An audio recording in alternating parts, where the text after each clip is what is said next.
नमस्कार दोस्तों, स्वागत है आपका हमारे YouTube चैनल अरुण शिक्षा अकादमी में।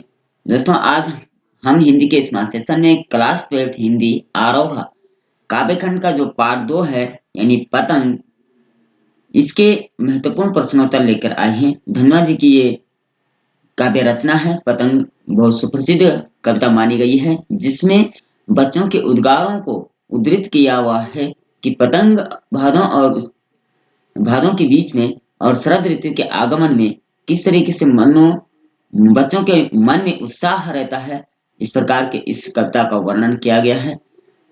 इसके हम महत्वपूर्ण प्रश्नोत्तर लेकर आए हैं। संपूर्ण पाठ के प्रश्नोत्तर इसको आप हल कीजिए, याद कर लीजिए, क्योंकि ये बोर्ड एग्जाम के लिए इंपॉर्टेंट माने जाते हैं। इससे पहले चैनल पर नए हैं, प्लीज चैनल सब्सक्राइब जरूर करें और कमेंट में जय श्री कृष्णा लिखते हुए आज के सेशन में आगे बढ़ते हैं। आज का जो पहला सेशन होगा, पहला क्वेश्चन हमारा होगा इस पाठ का, वह बताया गया है। पहला प्रश्न है, सबसे तेज बौछारें गई भादों गया। ये एक पंक्ति थी इसमें, कविता में। सबसे तेज बौछारें गई भादों गया के बाद प्रकृति में जो परिवर्तन कवि ने दिखाया है, उसका वर्णन अपने शब्दों में कीजिए। तो विद्यार्थी को अपने शब्दों में इसको करना है। कवि ने इस पंक्ति में बाल इच्छाओं की प्रकृति के सुंदर चित्रण किया है। कवि कहते हैं कि वर्षा ऋतु के बाद शरद ऋतु आती है। शरद ऋतु में हर तरफ प्रकाश फैला रहता है। शरद ऋतु के आगमन के साथ ही सभी के भीतर उत्साह भर जाता है और फूलों की सुगंध हवा में फैल जाती है। ठीक है, इसलिए इसको अपने अनुसार हमने लिखा था। क्वेश्चन नंबर 2 है, सोचकर बताएं कि पतंग के लिए सबसे हल्की और रंगीन चीज, सबसे पतला कागज, सबसे पतला कमानी जैसे विशेषणों का प्रयोग क्यों किया गया। यानी सोचकर बताना है। तो इसमें क्या किस लिए प्रयोग किया गया है?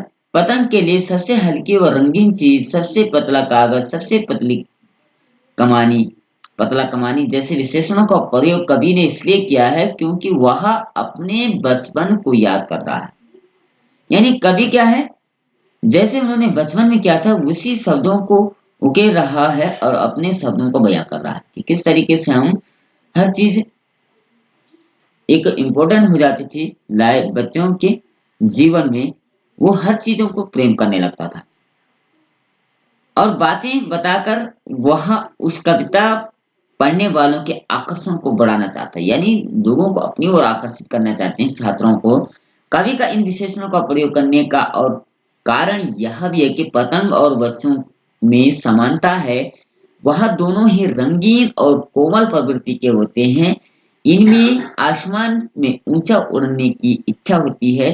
बच्चे पतंग उड़ाकर यह सोचते हैं कि वे भी आसमान में उड़ जाएंगे। यानी बच्चों को पतंग उड़ाते समय इसलिए मजा आता है, वो बार बार सोचते हैं कि काश ऐसा हो जाता कि हम भी इस पतंग की तरह आसमान में उड़ते और पूरी दुनिया को निहार लेते। ठीक है, प्रश्न नंबर 3 इस पाठ में होगा,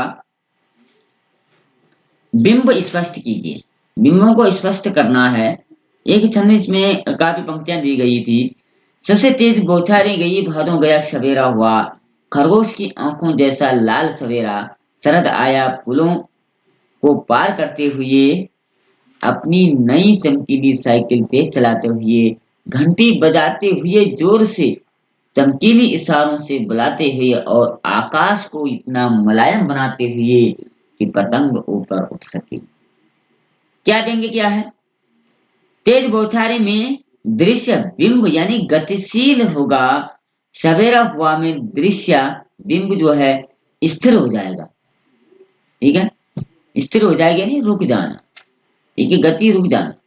खरगोश की आंखों में जैसा लाल सवेरा दृश्य बिंब है स्थिर, यहां भी स्थिर हो जाएगा। और पुलों को पार करते हुए दृश्य बिंब है गतिशील।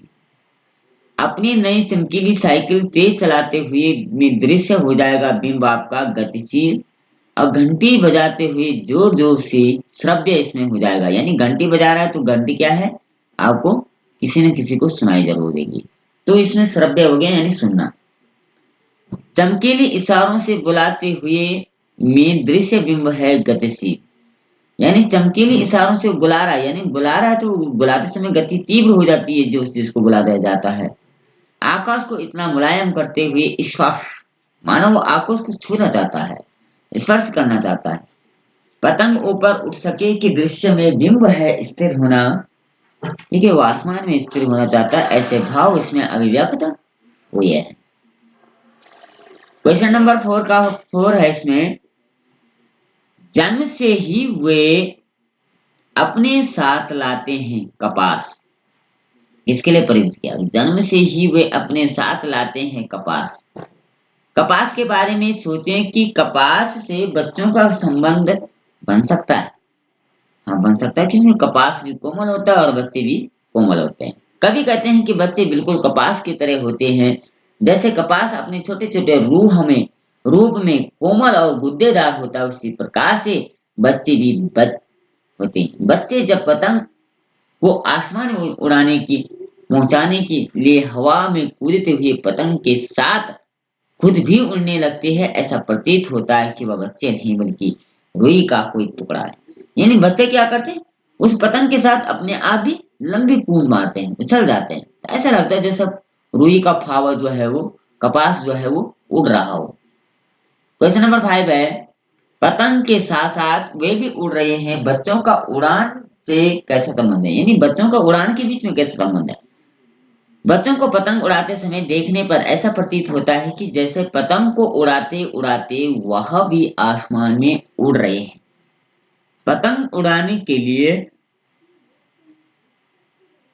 जब बच्चे अपनी छतों पर कूदते हैं तो वह किसी पतंग की तरह ही दिखाई दे पड़ते हैं। बच्चों को किसी भी चोट से डर नहीं लगता, इसलिए वे स्वतंत्र होकर पतंग की तरह उड़ने का प्रयास करें। यानी बच्चे ऐसे पतंग के साथ ऐसे मदमस्त हो रखे हैं कि उनकी छोटी मोटी जो है चोट भी लग जाए तो उसका भी परवाह नहीं करते। ठीक है, क्वेश्चन नंबर 6 है, निम्नलिखित पंक्तियों को पढ़कर प्रश्नों के उत्तर दीजिए। जैसे पंक्तियां कही गई उसे उत्तर देना में कहा है। इसमें बच्चों को भी नरम बनाते हुए दिशाओं को मृदंग की तरह बजाते हुए दिशाओं को मृदंग की तरह बजाने का क्या तात्पर्य है? यानी दिशाएं हैं, 4 दिशाएं हैं या 8 दिशाएं हैं, 10 दिशाएं हैं, इनको बजाने का क्या तात्पर्य है? दिशाओं को मृदंग की तरह बजाते हुए अर्थात वातावरण में संगीत का निर्माण करने का प्रयास कर रहे हैं। बच्चे जो है गुनगुना रहे हैं, पतंग उड़ाते समय संगीत कर रहे हैं। खाता इसमें अगर वे कभी गिरते हैं तो छतों से खतरनाक किनारों और बच जाते हैं से बच जाते हैं और भी निडर होकर के सहन चले सूरज के समान आते हैं। जब पतंग सामने हो तो छतों पर दौड़ते हुए क्या आपको छत कठोर लगती है? यानी बच्चे इस तरीके से कूद रहे हैं कि वो छत पे मानो वो बिस्तर पे कूद रहे हैं।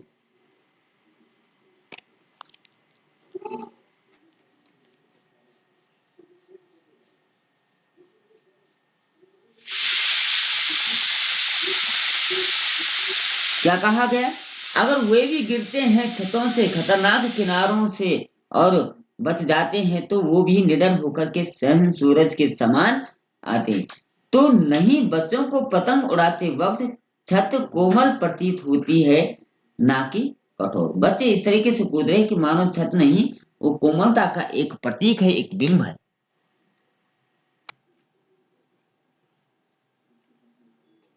गा है इसमें, खतरनाक परिस्थितियों का सामना करने के बाद आप दुनिया की चुनौतियों के समान स्वयं को कैसे महसूस करते हैं?